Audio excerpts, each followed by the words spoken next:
Olá, graça e paz a todos. Hoje eu vou estar falando sobre como interpretar a Bíblia e as duas principais escolas da história. A escola de Alexandria, fundada no ano de 190 depois de Cristo, e vou falar também sobre a escola de Antioquia, que foi fundada no ano 270 depois de Cristo. Nesse primeiro vídeo eu falarei apenas da escola de Alexandria. Depois farei um segundo vídeo, que vai ser postado no canal daqui uns dias, que eu falarei apenas da escola de Antioquia. Então, se você tem o desejo, o sonho de pregar a Bíblia, de ensinar a palavra de Deus, então eu te aconselho a assistir esse vídeo por inteiro e também o outro vídeo que eu vou postar, porque será muito importante antes de você iniciar aí as suas prédicas. Ok, irmãos? Eu vou estar mostrando aqui então. Espero que você possa compreender. Num primeiro momento parece muitos conteúdos, mas eu vou explicando aqui passo a passo para que você possa entender a origem e como se desenvolveu essa escola de Alexandria. Bom, antes de tudo, nós precisamos conhecer um pouco sobre a cidade de Alexandria. Ela é uma cidade que existe até os dias de hoje. É uma cidade no norte do Egito, que foi fundada por Alexandre Magno, ou mais conhecido como Alexandre o Grande, no ano de 332 a.C. Eu vou mostrar aqui para vocês essa imagem. Então, aqui nessa marcação em verde é onde ficava a cidade de Alexandria, no norte do Egito. Para vocês verem aqui do lado Israel, então muito próximo aqui de Israel. E aqui o mar Mediterrâneo. Então, Alexandria era uma cidade portuária que estava aqui à beira do mar Mediterrâneo. Foi uma cidade muito importante no mundo antigo e haviam nessa cidade grandes obras. Era uma cidade que recebia pessoas do mundo antigo inteiro, mas existiam duas grandes construções que eram muito famosas nessa cidade de Alexandria, que era o Farol de Alexandria. Então, como eu já falei, era uma cidade portuária e na chegada da cidade havia esse Farol de Alexandria, que era uma das 7 maravilhas do mundo antigo. Esse farol tinha 135 metros de altura.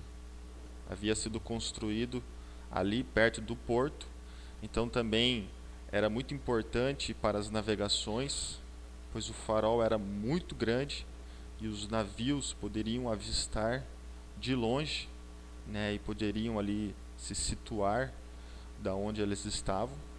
Então esse farol ele foi muito conhecido, uma das 7 maravilhas, como eu já falei. Porém, esse farol não existe mais. Ele foi destruído no século XIV através de um forte terremoto que atingiu a cidade de Alexandria. Então aqui tem uma imagem muito bacana. E uma segunda construção muito importante, de muita relevância na cidade de Alexandria, era a Biblioteca de Alexandria. Era uma enorme construção e Alexandria naquele momento era talvez o centro mais importante de cultura e de conhecimento do mundo antigo.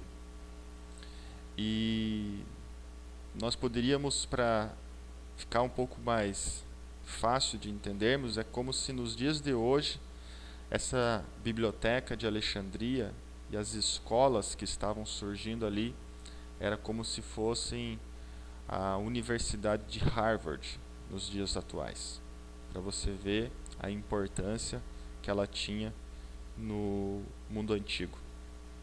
Para você ter uma ideia,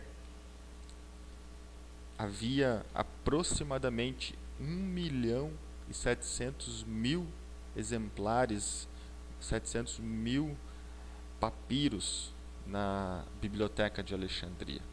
Então era algo de muito valor, porém ela também não existe mais nos dias de hoje.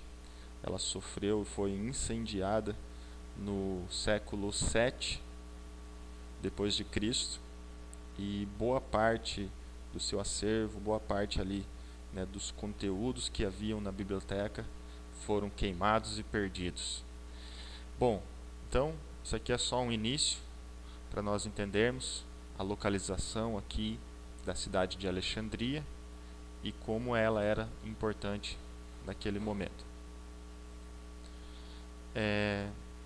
Agora, voltando aqui para nós entendermos, então a cidade foi fundada por Alexandre o Grande, que era o reino da Grécia, que havia conquistado o reino persa, e começaram então e dominaram por todas aquelas regiões ali por muitos anos.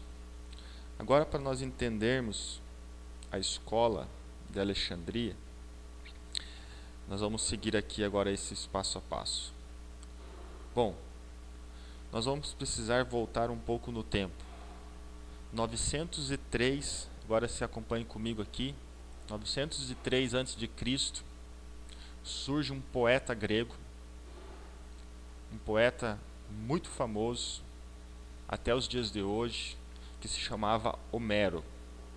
Homero escreveu muitas poesias, muitos livros, e dois dos seus principais livros, que são conhecidos até os dias de hoje, talvez você conheça, eram esses dois livros aqui, Odisseia e o livro Ilíada. Dois livros escritos pelo poeta grego que era cego, chamado Homero. Bom, eu já volto aqui. Havia então um outro filósofo. Homero era um poeta, mas agora então nós vamos chegar aqui em Heráclito. Heráclito era um filósofo grego, e ele, lendo Homero, estudando Homero, lendo seus livros, ele acaba tendo ali um problema a ser resolvido. E qual era esse problema? Ele queria entender como interpretar Homero, porque nos livros de Homero, principalmente Odisseia, Homero abordou muito sobre a mitologia grega. Inclusive, ele é um dos criadores de todos os deuses gregos, o panteão grego. Então, talvez você,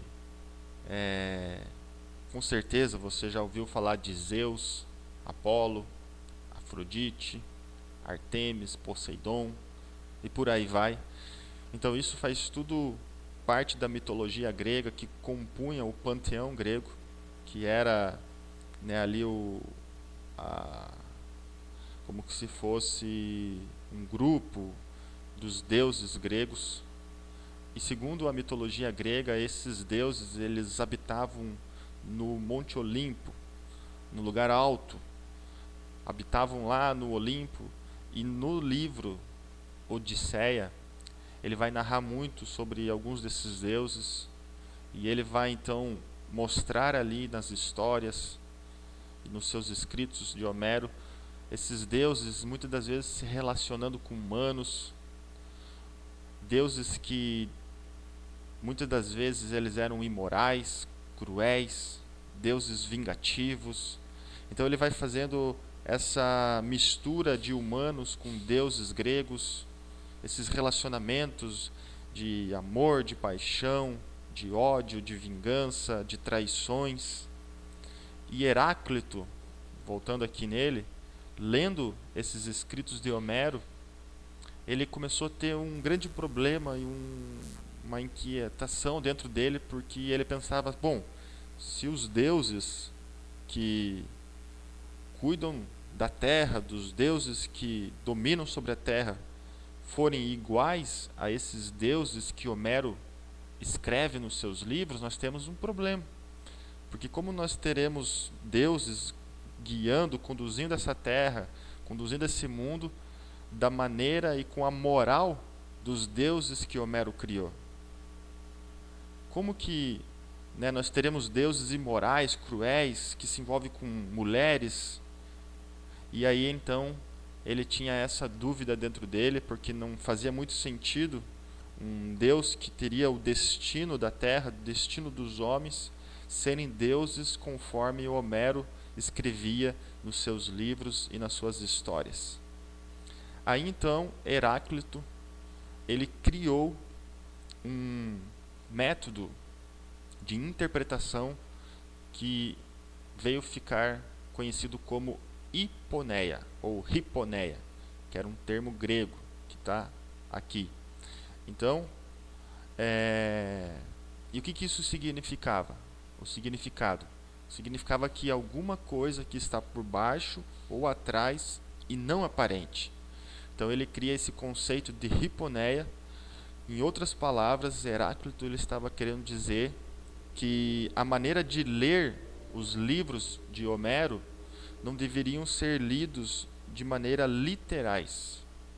Então ele chegou à conclusão que, como ele estava lendo os livros, era uma maneira errada de ler os livros e as histórias de Homero, e que aqueles deuses imorais, cruéis e por aí vai, não deveriam ser lidos de maneiras literais, mas deveria ser lido de uma maneira que não estava expressando literalmente como eles eram. Então é aí que ele cria esse conceito de hiponeia, que é alguma coisa que está por baixo ou por trás, mas que não está aparente no escrito. E aí então ele entende que precisava ler de uma forma simbólica ou alegórica os escritos de Homero. Bom, esse é o pontapé inicial, que vem lá no ano 540 a.C. Então veja que é muito antes ainda de Jesus Cristo, com um filósofo grego chamado Heráclito. Aí nós vamos ter um segundo filósofo grego chamado Platão, um dos mais importantes filósofos gregos, que nasceu no ano 428 a.C. E como que Platão ele entendia o mundo? Ele entendia o mundo em duas dimensões, que o mundo havia sido dividido em dois mundos. Ele entendia, conforme esse gráfico aqui, Platão entendia que havia um plano metafísico e um plano físico. O que era o plano metafísico? Era o mundo absoluto das ideias, da essência. Então, Platão, ele cria no mundo das ideias, um mundo onde tudo é fixo, o mundo das ideias, tudo é perfeito, um mundo insensível, ao qual nós, os seres humanos, não temos acesso a esse mundo de maneira física, mas ele está de uma maneira insensível dentro de nós. É uma maneira nos nossos pensamentos, é uma maneira das nossas ideias. E esse mundo, para Platão, era um mundo superior do que o mundo no plano físico. E o mundo no plano físico era um mundo relativo dos sentidos da forma. Ou seja, era um mundo sensível, tudo é mutável, tudo é imperfeito. Em outras palavras, o que Platão estava querendo dizer? Que tudo aquilo que nós podemos ver, tocar no plano físico, nesse mundo ao qual nós habitamos, é apenas a imperfeição ou um projeto imperfeito do mundo perfeito das ideias.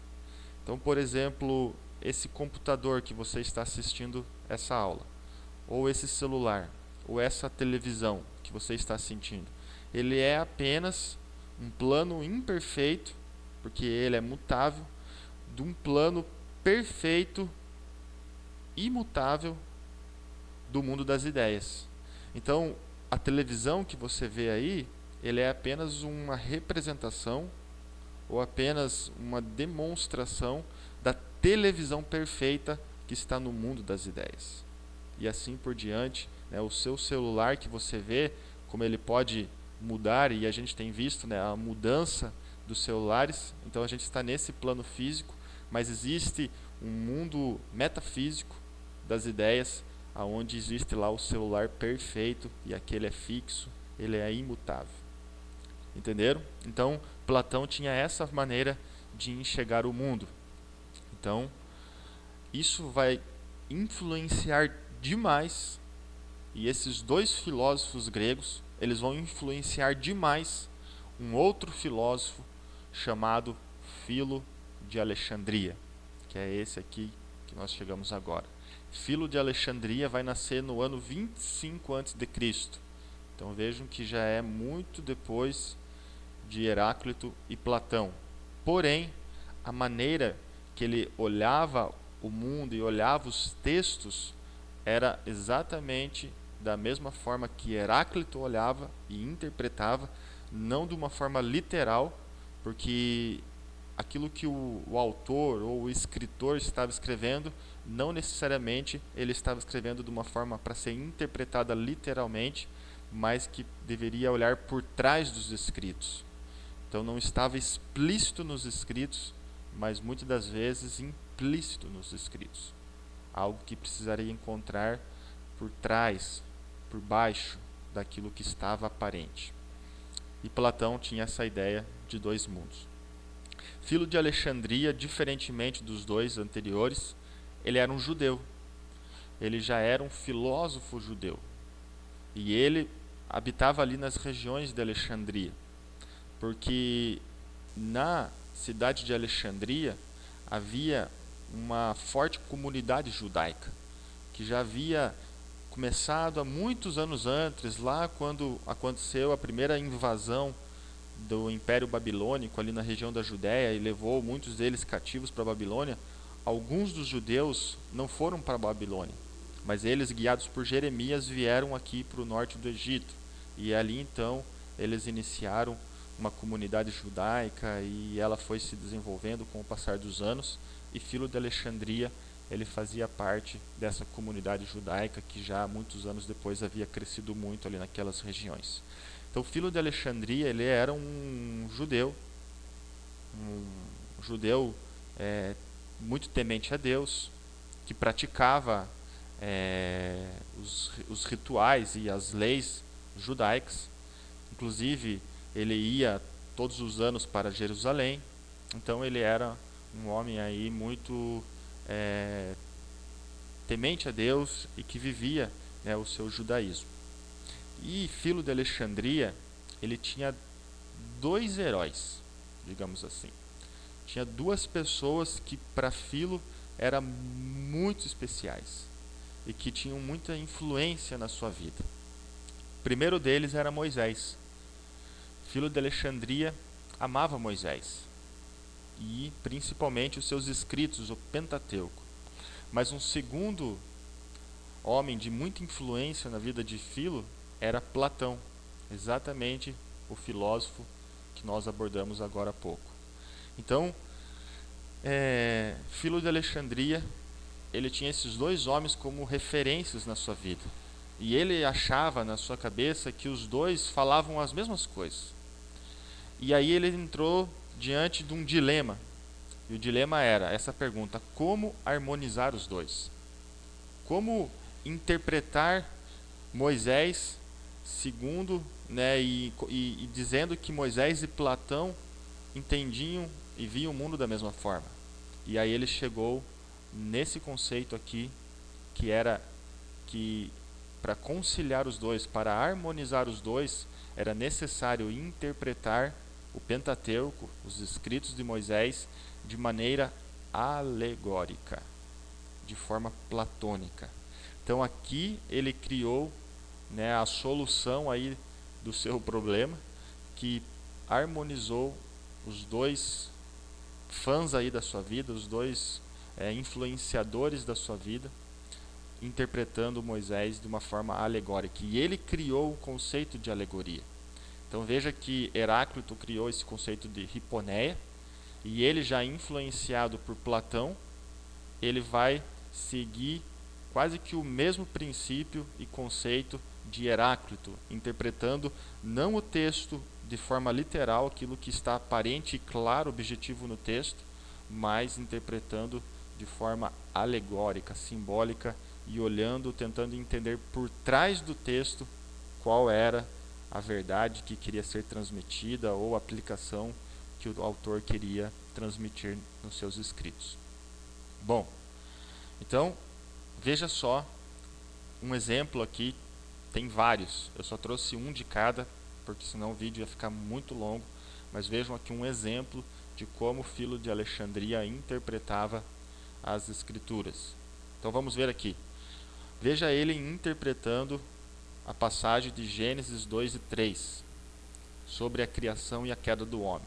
Então Filo de Alexandria, interpretando, essa aqui é uma interpretação dele, ele vai dizer o seguinte: Deus tomou o poder dos sentidos externos, e aí ele diz que os sentidos externos era Eva, e o conduziu à mente. A mente, Filo de Alexandria diz que era Adão. Então Eva era os sentidos externos, e a mente, ele está dizendo que Adão representava a mente do homem. Esse poder é sempre ameaçado pelo prazer. Então a serpente lá, que normalmente nós interpretamos como Satanás, como diabo, Filo de Alexandria interpretou como prazer. E aí a promessa messiânica, que é aquela de Gênesis 3,15, que diz: este te ferirá a cabeça e tu lhe ferirás o calcanhar, que normalmente nós interpretamos como, né, a profecia messiânica, como diz ali, e que estava falando de Cristo que viria. E Filo de Alexandria, apesar de ele ter sido contemporâneo de Jesus, ele viveu na mesma época, mas ele não conheceu a Jesus, porque ele nasceu um pouco antes, né? Então ele não conheceu a Jesus assim no dia a dia. Aí ele vai dizer, é interpretada como Deus dizendo ao prazer. Então veja como que ele interpreta essa promessa messiânica. É interpretado como Deus dizendo ao prazer, a serpente, que a mente, o homem, vai vigiá-la e que em troca o prazer, a serpente, vai atacar a mente, o homem, oferecendo os prazeres mais básicos, morder o calcanhar. Então veja como que era a interpretação, né? Então ele vai dizer que o homem, representado por Adão, a mente, ali a mente do homem, que já tinha tomado o poder dos sentidos externos, que era Eva, e o prazer da serpente. Então diariamente a serpente vai oferecer os prazeres mais básicos para tentar afastar o homem de Deus. E a luta nossa, ela vai ser uma luta muito na nossa mente, aonde a serpente, ali representada como prazer, vai ser todos os dias a tentação nas nossas vidas. Então, percebam que essa maneira de interpretar, pouco importa para Filo de Alexandria se Adão e Eva existiram de verdade. Porque não importa o que está aparente, não importa o que está escrito no texto, mas sim o que está por trás do texto, que é a maneira de interpretação alegórica. Então, a serpente ali, não importa se existiu ou não, se era Satanás ou não, se falava ou não, e não importa nada disso, porque o que importa é o sentido que está por trás do escrito. Então vejam, né, como que era a maneira de interpretar.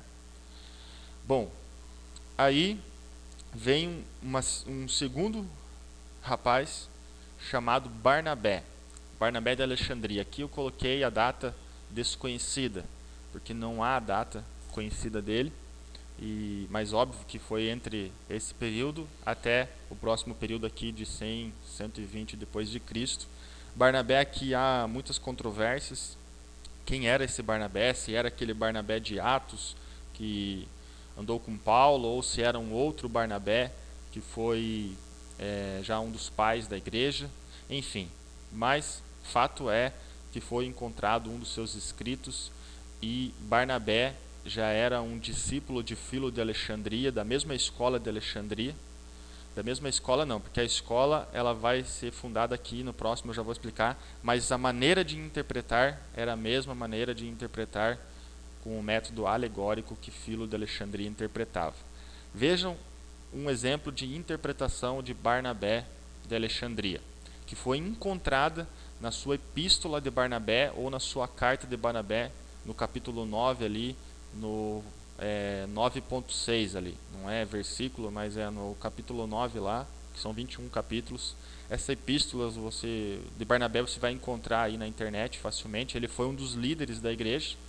Então eu vou mostrar aqui também um exemplo de interpretação no método alegórico de Barnabé. E ele está interpretando a passagem de Gênesis 14:14, aquela passagem que Abraão separa 318 homens para recuperar o seu sobrinho Ló, que estava na batalha, e enfim, você pode ler lá depois com calma. Mas veja aqui como que ele interpreta. Vou explicar para você.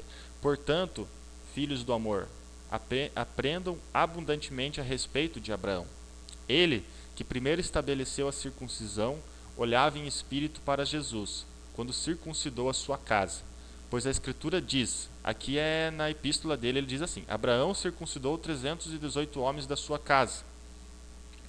Porém, o texto diz um pouco diferente. Aqui, nesse conchetes aqui, o texto diz assim, que é o que está escrito na Bíblia. Ouvindo Abraão que seu sobrinho estava preso, fez sair 318 homens dos mais capazes, nascidos em sua casa, e os perseguiu até Dan. Mas ele, na sua epístola, diz que circuncidou. Mas até aí tudo bem. Aí diz assim, que conhecimento lhe foi dado naquela ocasião? Compreendo. Agora veja como que ele interpreta. Ele, Deus, disse primeiro 18 e depois do intervalo 300. Por que ele diz isso? Porque na maneira hebraica de falar o número é o contrário do nosso. Nós falamos 318. Os hebreus, eles falam 18, 300. Então aqui o 318 seria assim, 18, 300. Nós falamos 318, ok? Então ele disse primeiro 18 e depois do intervalo 300. No 18, o número equivale a I, no alfabeto grego, e 8 a H. Aqui tu tens Jesus, que essa é a palavra Jesus no grego. Agora eu vou explicar para vocês o que ele está querendo dizer aqui. Bom, no 18, que é o que ele falou primeiro, o número 10, então ele separou aqui o 18 em 10 e 8. Então o número 10 equivale ao I. Eu trouxe aqui para você entender. O alfabeto grego, ok? Então o I está aqui, o iota. E cada letra ele tem um valor numérico no alfabeto grego. Então vamos encontrar aqui o I. O I está aqui. Então ele equivale a 10. Então como que ele interpretou? Não como estava o texto. Não importa se Abraão separou esses 318 homens e foi lá para recuperar o seu sobrinho. Não importa nada disso. Porque o que o autor está querendo dizer, ou a maneira de interpretar o autor, é daquela maneira alegórica, o que está por trás, e não aquilo que está aparente no texto. Então pouco importa se Abraão existiu ou não existiu, se aconteceu essa guerra ou não aconteceu, se ele foi atrás de Ló ou não foi. O que importa é a verdade que ele interpretou ali da maneira alegórica. Então, o I representa aqui 10, como ele falou, está aqui. E o 8 é a letra H, que aqui o H é o eta no grego. E aqui ele é representado também por esse tipo um N aqui. Aqui está a letra H aqui, que tem o valor numérico de 8. Então o que acontece? Aqui tu tens Jesus. Por quê? Porque o iota ele representa um J e o eta representa um E. Então ele diz assim, que nos dois primeiros números aqui, que era o 18, 10 e 18, estava representando Jesus, que é esse nome aqui, não vou nem falar para não falar errado, mas que significa Jesus em grego. E o 300, que seria o segundo aqui, equivale ao T, porque veja aqui o T, o T, a letra T equivale a 300 no número. Então, 300, ele falou que 300 estava falando do T. E o T, aqui tu tens a cruz. Por quê? Porque o T aqui representa uma cruz. E aí ele termina a interpretação dele. Então ele, Deus, revelou Jesus nas duas letras, nas duas primeiras, que era o do 18, e a cruz na última. Em outras palavras, como que ele terminou a interpretação? Dizendo que nessa passagem, quando Abraão separou 318 homens, Deus estava mostrando que Deus estava revelando Jesus e a crucificação através desse texto. Então, essa era o método de interpretação feito por Barnabé nesse texto. Bom, é uma interpretação muito profunda, obviamente, que precisa de muito conhecimento, porque uma pessoa que não tivesse o conhecimento do grego, das letras originais e tudo mais, jamais teria essa interpretação. Porém, até nos impressiona, mas o único problema que, na minha opinião, eu vejo é que a maneira alegórica de interpretar abre espaço para muitas interpretações. Então, essa aí foi uma discussão que depois na escola de Antioquia eles vão tentar combater e corrigir exatamente por causa dessa abertura e possibilidade de cada um interpretar de uma forma. Bom, vamos seguir aqui. Então, Barnabé, aí chega um outro homem chamado Panteno, ou Pantenos, que nasce no ano 120 depois de Cristo. E aqui nesse momento, nós já estamos vivendo a igreja primitiva, os apóstolos já haviam morrido, a igreja já tinha se espalhado e a igreja estava crescendo. E nessa região aqui de Alexandria, havia um grande crescimento de cristãos. Muitos cristãos haviam se convertidos ali para Cristo, muitas pessoas, muitos judeus, enfim, muitas pessoas se convertendo a Cristo Jesus. E esse Panteno, então, ele vai e funda a escola de Alexandria, no ano de 190 depois de Cristo. Ele vai fundar essa escola, e foi a primeira escola de catequese do mundo. Foi a primeira. Então, as escolas dominicais que nós conhecemos hoje, nos domingos, esse homem, Pantenos, foi o primeiro que fundou uma escola de catequese, de ensino, ali na cidade de Alexandria. Só que o método de interpretação dos textos que Pantenos utilizou foi exatamente o método alegórico de interpretar a Bíblia. Então ele usou o mesmo método de Barnabé, o mesmo método de Filo de Alexandria e tudo mais. Ok, pessoal? Um detalhe, né? Hoje toda essa região ali do norte da África ela é muçulmana, mas passado aí antigamente ela já foi cristã. Boa parte praticamente da África do meio para o norte da África, tudo ali era cristã. Porém hoje é tudo já convertidos ao islamismo, ok? Então, beleza, aí surge essa escola. Nessa escola vai surgir vários homens, né, muitas pessoas ali que aderiram à escola e os métodos de interpretação, e nós vamos encerrar citando esses dois, que foram dois pais da igreja primitiva, de muita influência, de muita capacidade intelectual, de muita erudição, aí, conhecimento, muita sabedoria. Então, o primeiro deles foi Clemente de Alexandria, que nasceu no ano 150 depois de Cristo, foi, né, um dos alunos dessa escola de Alexandria e que difundiu muito essa maneira de interpretação alegórica da Bíblia. Vamos ver aqui uma interpretação de Clemente de Alexandria. Ele interpretando a parábola do filho pródigo. Então ele vai dizer assim: o pai, então, confere-lhe a glória e a honra que eram necessárias convenientes, colocando sobre ele o melhor manto, o manto da imortalidade, e um anel, um sinete real e um selo divino, um sinete de consagração, assinatura da glória, segurança do testemunho, pois está escrito: aquele que aceitou o seu testemunho, esse confirmou que Deus é verdadeiro. E sandálias, não aquelas que perecem, que devem ser retiradas quando se entra em solo santo, e nem aquelas que Jesus proibiu que seus discípulos carregassem quando fossem pregar, mas aquelas que não se gastam, que são apropriadas para a jornada aos céus, e que adornam o caminho celestial, e que somente pés lavados pelo Senhor podem calçar. E ali tem algumas referências, né, citando a maneira de interpretação dele. Bom, depois você pode ler lá a parábola e tentar fazer uma interpretação um pouco mais seguindo o contexto histórico, o contexto do momento que Jesus estava falando, o que ele foi indagado, o que ele estava explicando, e você vai perceber que não necessariamente existia todas essas aplicações por trás. Isso, o que eu estou dizendo, é de uma maneira, numa ótica mais literal de interpretação. Então, não estou dizendo que é a maneira correta de interpretar, ok?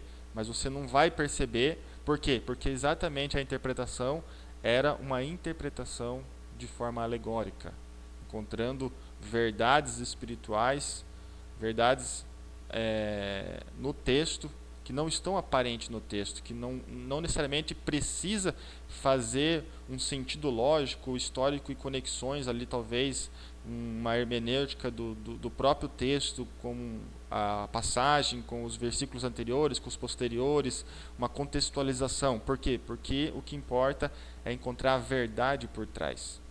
Ok? Então, esse também foi um grande influenciador na escola de Alexandria. Existem muitas outras, como eu falei, interpretações de todos eles. É facilmente possível encontrar aí na internet, mas eu só trouxe uma para você entender, para não ficar, senão o vídeo ia demorar demais. E por fim, vai surgir um homem que nasce no ano 185 depois de Cristo, chamado Orígenes. E esse foi o principal intérprete de alegoria da Bíblia, o mais influente. Muitos dizem que foi o homem mais capaz, mais erudito, um homem que tinha um conhecimento muito grande de todas as línguas ali dos originais, da literatura. Então ele era um homem muito capaz. Foi o maior teólogo do seu tempo e que teve uma influência gigantesca na história da igreja. E o método de interpretação de Orígenes era o método alegórico da Bíblia. Vamos ver aqui ele interpretando a parábola do bom samaritano. Então ele vai dizer assim: o homem que descia de Jerusalém em direção a Jericó representa Adão. Jerusalém, o paraíso. Jericó, o mundo. Os salteadores, as forças malignas. O sacerdote, a lei. O levita, os profetas. O samaritano, Cristo. As feridas simbolizam a desobediência. Amontado, o corpo do Senhor. E a promessa de voltar feita pelo samaritano prefigura, de acordo com este intérprete, o segundo advento do Senhor. Esse samaritano carrega os nossos pecados e sofre por nós. Pega no morimundo e conduz-o à estalagem, ou seja, à igreja. A igreja está aberta a todos, não recusa o seu socorro a ninguém e todos são convidados por Jesus. Vinde a mim todos os que estáis cansados e oprimidos, que eu hei de aliviar-vos. Após ter conduzido o ferido, o samaritano não parte de imediato, mas fica todo dia na hospedaria junto do moribundo. Trata-lhe das feridas não apenas durante o dia, mas também de noite, abraçando-o com dedicada solicitude. Verdadeiramente este guardião de almas mostrou-se mais próximo dos homens que a lei e os profetas, dando prova de bondade para com aquele que tinha caído nas mãos dos salteadores, e mostrou ser o seu próximo, mas pelos atos do que pelas palavras. Segundo a palavra, sede meus imitadores, como eu sou de Cristo. É possível imitar Cristo e ter piedade dos que caem nas mãos dos salteadores, aproximando-nos deles, ligando-lhes as feridas, vertendo óleo e vinho sobre elas, carregando-os sobre a nossa própria montada e transportando-lhe os fardos. É por isso que, para nos estimular, o Filho de Deus diz, dirigindo-se a todos nós, mas ainda que ao doutor da lei, vai e faz o mesmo. Então veja o nível de interpretação de Orígenes. Veja o nível intelectual para encontrar todas essas figuras ou essas aplicações por trás do texto. Porque quando você lê o texto de maneira mais simples e objetiva, que era a maneira que a escola de Antioquia vai interpretar, e nós vamos ver na próxima aula, você vai perceber que a parábola acontece e Jesus conta a parábola quando uma pessoa chega até Jesus e indaga a ele a respeito da vida eterna. E aí Jesus fala, sobre amar a Deus e amar o próximo como a ti mesmo. E ele pergunta, retruca Jesus, fala, mas quem é o próximo? E aí Jesus conta esta parábola. E termina contando esta parábola. Então, como que a escola de Antioquia iria interpretar? De uma forma muito mais simples e objetiva, porque ele ia interpretar que a explicação da parábola era apenas para explicar a pergunta inicial daquele jovem que queria saber sobre herdar a vida eterna.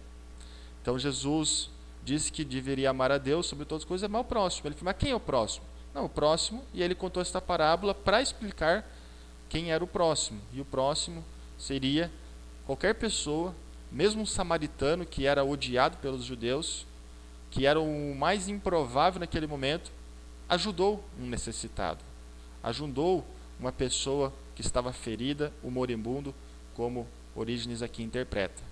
E aí então terminou a interpretação. Assim interpretaria a escola de Antioquia, mas a escola de Alexandria, pelo método alegórico, ele já vai encontrando muitos outros verdades por trás do texto que está escrito. Então aqui é mais um exemplo, e Orígenes foi o maior influenciador, ele interpretava a Bíblia dessa forma, e isso então vai ter uma grande influência na história da igreja. E por fim aqui, esse foi o método definido pela Igreja Católica, ok?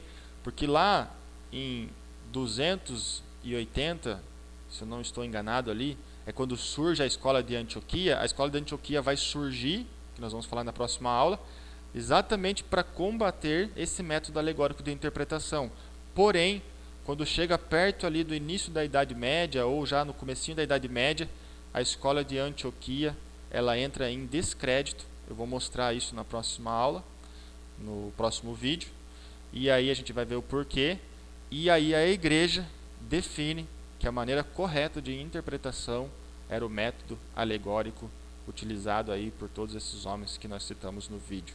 E a igreja católica apostólica romana, que já era uma igreja romana, ela adere a esse método de interpretação, e esse método vai percorrer durante toda a Idade Média, interpretando a Bíblia não necessariamente utilizando dos textos literais, mas encontrando por trás dos textos verdades, e isso vai perdurar aí até o século XVI, quando inicia-se a Reforma Protestante e os reformadores vêm combatendo esse método de interpretação e tentando retornar para o método de interpretação da escola de Antioquia, que havia sido abandonado aí no século V, VI aproximadamente.